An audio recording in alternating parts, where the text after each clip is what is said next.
Bismillahirrahmanirrahim. Assalamualaikum warahmatullahi wabarakatuh. Innal hamdalillah nahmaduhu wa nasta'inuhu wa nastaghfiruh wa na'udzu billahi min shururi anfusina wa sayyiati a'malina. May yahdihillahu fala mudhillalah wa may yudlil fala hadiyalah. Ashhadu an la ilaha illallah wahdahu la syarikalah wa ashhadu anna Muhammadan abduhu wa rasuluh. Allahumma salli wa sallim wa barik ala Muhammad wa ala alihi wa sahbihi ajma'in, amma ba'du. Fayaqulu tabaraka wa ta'ala fi kitabihil karim, a'udzu billahi minasy syaithanir rajim. Bismillahirrahmanirrahim. Thumma awrasnal kitaba alladhina istafayna min ibadina faminhum zalimun li nafsihi wa minhum muqtasid wa minhum sabiqun bil khairati biidznillah. Dzalika huwal fadlul kabir. Pemirsa yang dirahmati Allah Subhanahu wa taala, pertama kali mari kita sama-sama memanjatkan puji dan syukur kehadirat Allah Subhanahu wa ta'ala atas limpahan berbagai nikmatnya kepada kita semua, baik itu nikmat kesehatan, nikmat kesempatan, terutama nikmat al-Islam dan al-Iman. Salawat dan salam semoga tercurah selalu kepada uswatun hasanah kita, Nabi kita Muhammad sallallahu alaihi wasallam, keluarganya, para sahabatnya, dan seluruh umatnya yang senantiasa istiqamah mengikuti sunnah-sunnahnya hingga yaumil qiyamah. Pemirsa yang dirahmati Allah Subhanahu wa ta'ala, pada kesempatan yang baik ini saya mengajak kepada pemirsa semua untuk meningkatkan keimanan dan ketakwaan kita kepada Allah Subhanahu wa ta'ala. Ketakwaan dalam arti yang luas, yaitu melaksanakan seluruh perintah-perintah Allah Subhanahu wa ta'ala dan menjauhi seluruh larangan-larangannya.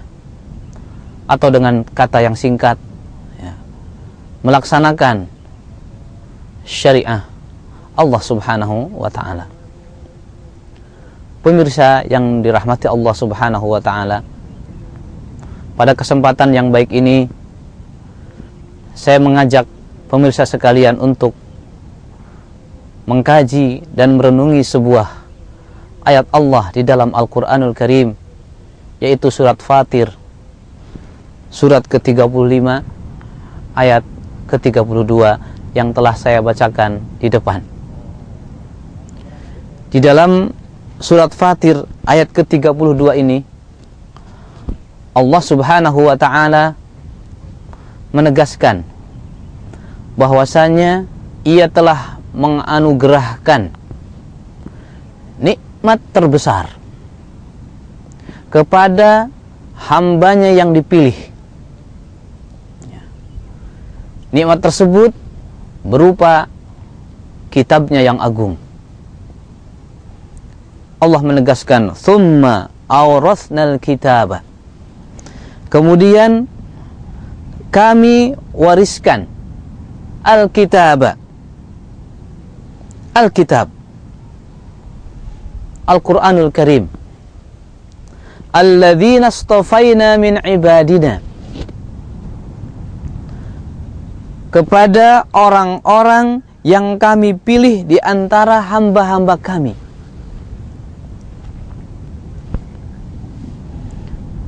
Jadi Allah Subhanahu wa ta'ala telah menghususkan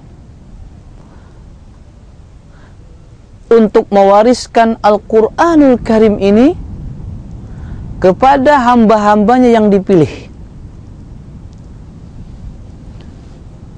Berarti ada dua nikmat yang Allah Subhanahu wa ta'ala anugerahkan kepada hamba-hambanya. Yang pertama adalah nikmat yang bersifat umum, yaitu nikmat duniawiyah yang Allah Subhanahu wa ta'ala anugerahkan kepada seluruh hambanya, mukminnya baik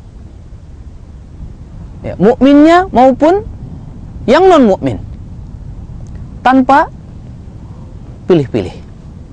Nikmat duniawi, Allah Subhanahu wa ta'ala telah memberikan kecukupan makan, kecukupan minum, bisa menghirup udara dengan bebas. Ini adalah nikmat yang bersifat umum yang Allah Subhanahu wa ta'ala anugerahkan kepada seluruh hambanya tanpa pilih-pilih. Kemudian nikmat yang kedua, yaitu nikmat yang diisyaratkan oleh Allah dalam surat ini, surat Fatir ayat ke-32, yaitu nikmat din. Nikmat diberikannya wahyu Al-Quranul Karim. Ini hanya diberikan oleh Allah Subhanahu wa ta'ala kepada hamba-hambanya yang beriman.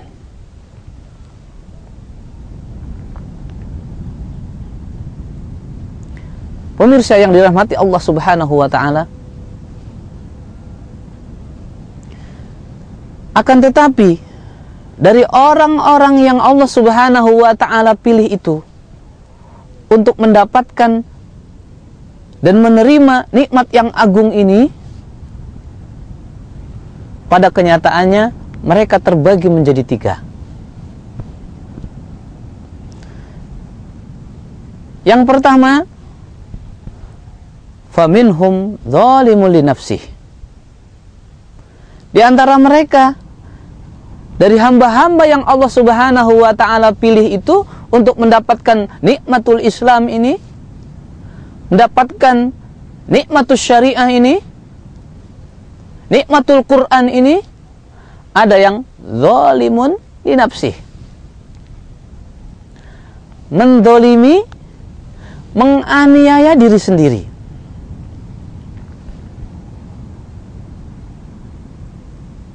Maknanya, mereka telah diberikan satu nikmat besar, dianugerahi anugerah yang sangat agung, tapi mereka tidak mau menggunakannya. Allah wariskan Al-Quranul Karim ini kepada orang-orang beriman yang merupakan orang-orang yang dipilih oleh Allah Subhanahu wa ta'ala, tapi mereka tidak mau membacanya. Zalim li nafsih. Mereka tidak mau mempelajarinya. Zalim li nafsih. Mereka tidak mau mengkajinya, tidak mau mendakwahkannya, tidak mau mengamalkannya, dan tidak mau memperjuangkannya. Zalim li nafsih berarti menganiaya diri sendiri, mendolimi diri sendiri. Ini golongan yang pertama. Allah Subhanahu wa ta'ala telah memberikan petunjuk hidup di dalam Al-Quranul Karim ini. Al-Quran Allah Subhanahu wa ta'ala jadikan sebagai hudan, petunjuk. Dan tidak mungkin seseorang bisa mengetahui bahwasanya di dalam Al-Quranul Karim ini terdapat petunjuk kalau tidak pernah membukanya, tidak pernah membacanya, tidak pernah mempelajarinya. Tidak mungkin bisa mengetahui petunjuk-petunjuk itu. Di dalam Al-Quranul Karim ini ada keterangan Allah Subhanahu wa ta'ala tentang halal dan haram. Di dalam terdapat perintah dan juga larangan. Di dalamnya terdapat kisah-kisah yang bisa kita ambil pelajaran. Hudan, ya, sebagai petunjuk. Hudan linnas, petunjuk bagi seluruh manusia secara umum, dan hudal lil muttaqin, petunjuk secara khusus bagi orang-orang yang bertakwa. Tapi di antara mereka ada yang zalimun li nafsih. Ini kelompok pertama. Wa na'udzubillah, kita berlindung kepada Allah Subhanahu wa ta'ala dari kelompok ini. Mudah-mudahan Allah Subhanahu wa ta'ala tidak memasukkan kita ke dalam golongan zalimun li nafsih. Pemirsa yang dirahmati Allah Subhanahu wa ta'ala, kemudian golongan yang kedua, kata Allah, wa minhum muqtasid, dan di antara mereka yang diberikan anugerah, yang diwarisi Alkitab Al-Quranul Karim oleh Allah Subhanahu wa ta'ala ini adalah muqtasid. Ada yang pertengahan. Ya. Para ahli tafsir menafsirkan dengan berbagai tafsir muqtasid ini. Ada yang menafsirkan muqtasid adalah orang-orang yang melaksanakan kewajiban-kewajiban tapi tidak melaksanakan hal-hal yang sunnah. Kalau zalimun li nafsih, ya, sering melalaikan kewajiban dan banyak meninggalkan hal-hal yang sunnah. Kemudian kelompok yang ketiga, wa minhum sabiqum bil khairati biidnillah. Di antara mereka orang-orang yang Allah Subhanahu wa ta'ala pilih untuk mendapatkan warisan Al-Quranul Karim ini, ada yang sabiqum bil khairat, senantiasa duluan, senantiasa nomor satu untuk melakukan kebaikan. Jadi setiap kali Allah Subhanahu wa ta'ala memerintahkan satu perintah, kelompok ini segera melaksanakannya. Karena kelompok ketiga ini yakin bahwasanya setiap perintah Allah Subhanahu wa ta'ala pasti mengandung kebaikan dan akan membawa kepada kemaslahatan. Begitu juga setiap kali ada larangan dari Allah Subhanahu wa ta'ala, kelompok sabiqum bil khairat ini bersegera untuk meninggalkannya. Karena ia yakin bahwasanya setiap apa yang dilarang oleh Allah Subhanahu wa ta'ala itu pasti ada mafsadah, merugikan dan bermadarat bagi yang bersangkutan. Ini kelompok yang ketiga, sabiqum bil khairat. Dia tidak pernah menimbang ketika ada perintah dari Allah Subhanahu wa ta'ala. Sebagai contoh, ketika Allah Subhanahu wa ta'ala memerintahkan kepada hambanya, wadharu ma baqiya minar riba, tinggalkan sisa-sisa riba. Ini perintah dari Allah. Dia tidak berpikir panjang. Dia tidak akan mempertimbangkan bagaimana dirinya, bagaimana istrinya, bagaimana anaknya, bagaimana ayahnya, bagaimana tetangganya. Dia memikirkan satu, ini adalah perintah dari Allah Subhanahu wa ta'ala. Maka dia akan bersegera untuk melaksanakannya. Kalau Allah memerintahkan wadharu dan segera tinggalkan, dia segera tinggalkan. Dan dia yakin Allah Subhanahu wa ta'ala akan menggantikannya dengan ganti yang lebih baik. Sebagaimana yang Allah Subhanahu wa ta'ala tegaskan, wa may yattaqillaha yaj'al lahu makhraja. Dan barang siapa yang bertakwa kepada Allah Subhanahu wa ta'ala, maka Allah akan memberikan kepadanya makhraj, solusi dari segala kesulitan. Wa yarzuqhu min haitsu la yahtasib. Dan akan memberikan rezeki kepadanya dari jalan yang tidak disangka-sangka. Pemirsa yang dirahmati Allah Subhanahu wa ta'ala, kita selaku orang-orang beriman harus yakin bahwasanya setiap kali kita melaksanakan perintah Allah Subhanahu wa ta'ala dan meninggalkan larangan-larangannya, yang itu merupakan definisi daripada takwa, maka Allah Subhanahu wa ta'ala akan memberikan solusi dari berbagai permasalahan hidup. Kemudian, sabiqum bil khairat, orang yang selalu bersegera, selalu nomor satu, selalu duluan di dalam melaksanakan kebaikan, juga selalu nomor satu ketika Allah Subhanahu wa ta'ala melarang sesuatu, dia bersegera untuk meninggalkannya. Karena dia meyakini bahwasanya di dalam larangan itu ada mafsadah, ada kerusakan, ada madarrah, kemadaratan. Maka ia segera. Pemirsa yang dimuliakan Allah Subhanahu wa ta'ala, saya ambilkan satu contoh hamba Allah Subhanahu wa ta'ala yang sabiqum bil khairat, yaitu Khalilullah Ibrahim alaihissalam. Ketika Allah Subhanahu wa ta'ala wahyukan kepadanya, ketika Allah Subhanahu wa ta'ala menurunkan satu perintah kepadanya, yaitu agar membawa istrinya ke sebuah tempat ghairi dzi zar'in inda baitikal muharram, sebuah tempat yang tidak ada tanaman, tidak ada tumbuhan, tidak ada aliran sungai, tidak ada penduduk. Nabi Ibrahim diperintahkan untuk membawa istrinya di situ, inda baitikal muharram, yaitu di Baitullah, yang sekarang adalah Makkah Mukarramah, Al-Masjidil Haram. Coba menurut nalar dan akal manusia,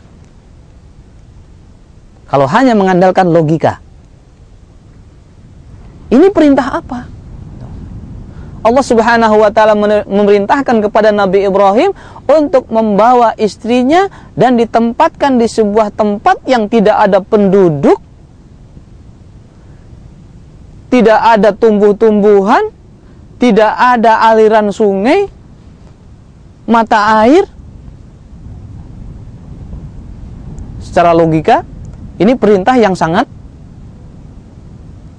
tidak mungkin, ya, mustahil. Tapi Khalilullah Ibrahim alaihissalam tanpa protes, tanpa bertanya kepada Allah Subhanahu wa ta'ala, dia langsung mengajak istrinya untuk menempati tempat yang Allah Subhanahu wa ta'ala tunjuk.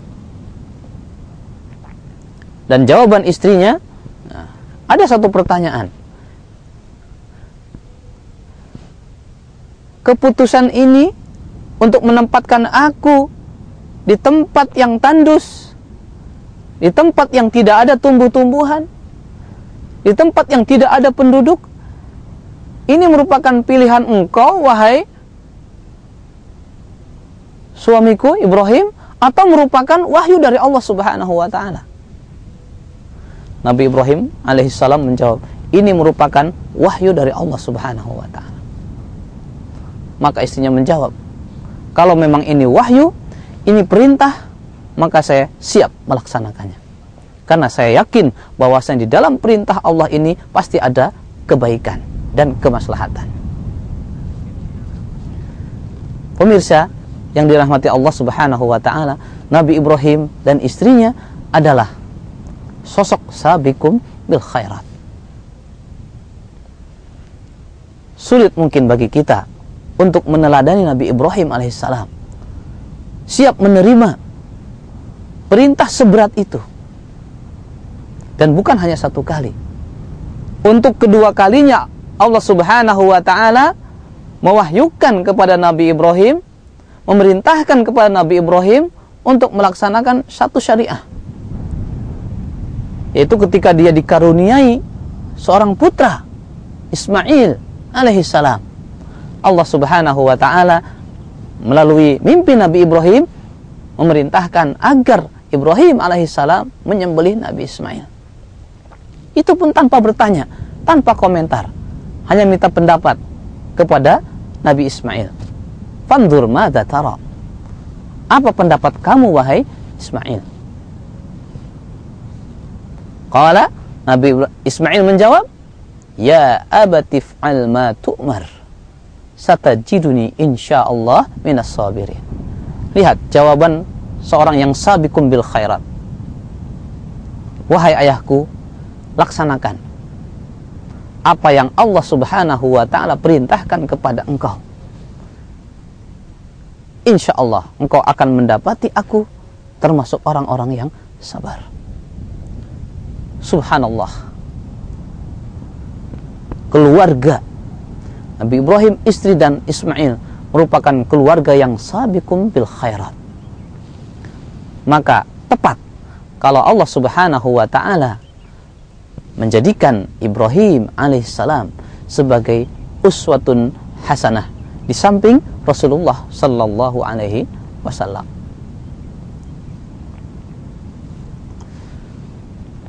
Pemirsa yang dirahmati Allah subhanahu wa ta'ala, kemudian Allah menutup ayat ini, dzalika huwal fadlul kabir. Nikmat ini, yaitu nikmatul Islam, nikmatul kitab, nikmatul Quran, merupakan al-fadlul kabir, karunia yang sangat besar. Jadi sekali lagi, bahwasanya Allah subhanahu wa ta'ala menganugerahkan dua nikmat, memberikan dua nikmat kepada manusia. Yang pertama, nikmatud dunia, nikmat dunia ini, kehidupan yang ada ini, makan, minum, pakaian, bernafas, dan sebagainya, yang Allah subhanahu wa ta'ala berikan kepada seluruh makhluknya tanpa pilih-pilih, yang taat ataupun yang kufur. Allah Rahman. Kemudian nikmat yang kedua adalah nikmatul Islam, nikmatul Quran, nikmat wahyu, nikmat risalah, nikmat syariah, yang Allah subhanahu wa ta'ala anugerahkan kepada hamba-hambanya yang dipilih, yaitu orang-orang yang beriman. Tapi pada kenyataannya, dari orang-orang yang Allah subhanahu wa ta'ala pilih ini, di dalam menyambut nikmat yang besar, karunia yang besar ini, terbagi menjadi tiga. Yang pertama, dzalimun li nafsih, tidak peduli, seolah-olah dia tidak membutuhkan, maka itu zalim li nafsih, telah menganiaya diri sendiri, telah mendolimi dirinya sendiri. Bagaimana tidak? Allah sudah memberikan satu petunjuk, dia tidak menyambutnya, maka dia pasti tersesat. Allah telah membuat sebuah syariah, aturan hidupnya, dia tidak mau memakainya. Allah subhanahu wa ta'ala perintahkan satu perintah, dia tidak mau mentaatinya. Allah subhanahu wa ta'ala melarangnya dengan satu larangan, dia juga tidak mau mematuhinya. Dzalimun li nafsih. Kemudian yang kedua, muktasid, orang yang tengah-tengah, ya, berarti di atas sedikit, ya. Dan yang ketiga adalah sabiqun bil khairat, senantiasa duluan, senantiasa nomor satu, dan cepat bereaksi ketika ada perintah, segera laksanakan, dan ketika ada larangan dari Allah, segera ia tinggalkan tanpa pikir terlebih dahulu, karena ia yakin bahwasanya di dalam perintah Allah dan di dalam larangan Allah pasti ada kebaikan. Perintah membawa kepada maslahat, maka ketika dilaksanakan dia akan mendapatkan maslahat itu. Di dalam larangan pasti ada bahaya, ada mafsadah. Jika dikerjakan larangan itu, dilanggar, dia akan terkena mafsadah dan bahaya itu. Dan ketika ditinggalkan, dia akan terhindar dari bahaya itu. Pemirsa yang dirahmati Allah Subhanahu wa taala, kita memohon kepada Allah Subhanahu wa taala mudah-mudahan kita semua dimasukkan kepada golongan yang ketiga, sabiqum bil khairat. Mari kita bina jiwa kita. Mari kita tarbiyah diri kita untuk menjadi muslim, menjadi mukmin yang siap dan bersegera di dalam menyambut perintah Allah Subhanahu wa taala tanpa pikir panjang. Demikian para pemirsa yang budiman, yang semoga Allah Subhanahu wa taala muliakan, pembahasan surat Fatir ayat ke-32 ini. Mudah-mudahan Allah Subhanahu wa taala memberikan taufik kepada kita semua, membimbing kita semua untuk menjadi orang yang terbaik, orang yang sabiqum bil khairat. Apabila ada kehilafan, ada kesalahan, itu datang dari pribadi saya, dan saya beristighfar kepada Allah Subhanahu wa taala selaku manusia yang senantiasa khilaf dan salah. Dan saya akhiri, subhanakallahumma wa bihamdika asyhadu an la ilaha illa anta astaghfiruka wa atubu ilaik. Wassalamualaikum warahmatullahi wabarakatuh. يا حامل القرآن قد خصك الرحمن بالفضل والتيجان والروح والريحان. يا حامل القرآن قد خصك الرحمن بالفضل والتيجان والروح والريحان.